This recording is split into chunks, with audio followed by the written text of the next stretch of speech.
I'm Kelly Kessner with Investors Watchdog University. I'm here with Pat Huddleston, who's the founder of Investors Watchdog. And here we're going to talk about a really interesting topic, which is how to spot a scam artist on site. Oh yeah, and everybody likes to think that they're able to, but I love this topic, Kelly, because it allows me to tell one of my favorite stories. And we go all the way back to Depression-era Mississippi to get an answer to our question, how do you spot a scam artist on site? So a fellow named Homer Edgeworth was the chief teller of the Citizens State Bank of Tupelo, Mississippi, back in 1932. He woke up on the morning of November 30th and thought it was just going to be another Wednesday in the office. He goes into work. That day, George Machine Gun Kelly robbed the bank of $38,000. And afterwards, when they asked Mr. Edgeworth, what did he look like? He said he was the kind of guy that if you looked at him, you never would have thought he was a bank robber. And so the same advice is true about spotting a Ponzi scamster by sight. You just can't do it. And the stereotype doesn't hold true. They're usually just like anybody else you would see in a brokerage firm. They're dressed nicely, they look professional, but they're really not there for That's your right. best Yeah, interest. I mean, they're not shifty-eyed. You know, they're not. They don't have limp handshakes. They're not.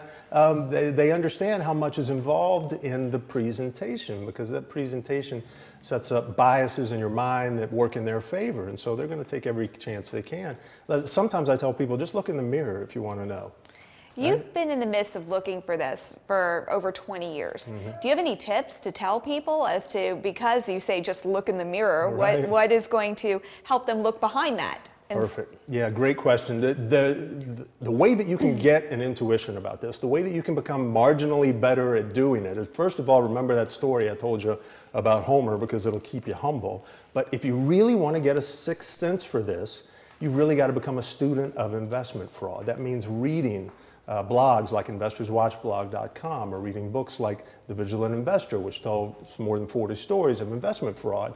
Read every book on scams that you can get your hands on, because what happens, and this is fascinating, Kelly, this is how the brain works.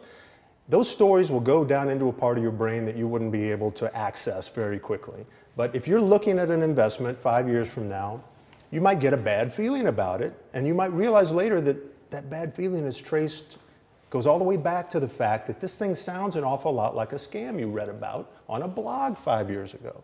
Now, what happens if you haven't read blogs or read books about scams? you don't have that warning then. Exactly. You don't get that bad feeling.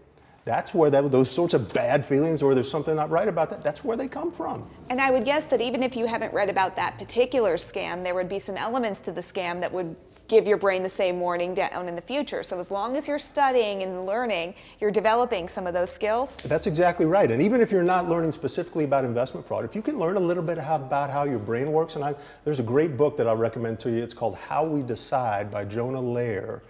And it's about the neuroscience of decision making, about how the emotional brain, so to speak, is absolutely essential to effective decision making. And it really speaks to how powerful your brain is, much more powerful than you think it is, and how it can protect you through the sort of process I described. Well, thanks for the recommendation. I suggest everyone check it out, and that's all we have time for today, but we'll get to more in upcoming classes. Thank you, and class dismissed.